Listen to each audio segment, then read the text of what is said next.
আগামী বাজেটে ভ্যাট ও আমদানি শুল্কে ছাড় দেবার সুযোগ নিয়ে তুলে দেওয়া হবে নানা খাতের কর অব্যাহতি সুবিধা। এমন তথ্য দিয়েছেন এনবিআর চেয়ারম্যান আব্দুর রহমান খান।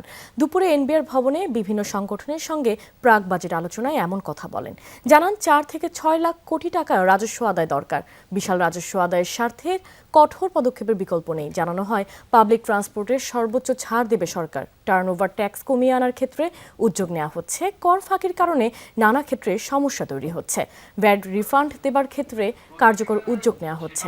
1.5 বছর ধরে রিফান্ড দেওয়া হয় নাই, অন্যায় করা হচ্ছে। আরও কিছুদিন এমন করা হবে। যতদিন সার্বিক কর্মকাণ্ড অনলাইন না হবে।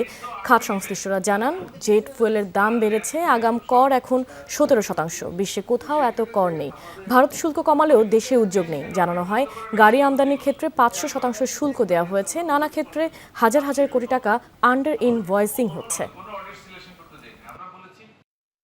আমরা সেদিন আমি বলছি, আমরা গত বছর অ্যারাউন্ড 23-24 আমরা 15,000 সামথিং র্যান্ডম বেসিসে করেছি। তো সেখানে আমরা দেখেছি র্যান্ডম বেসিসের রেজাল্টটা ভালো আসে।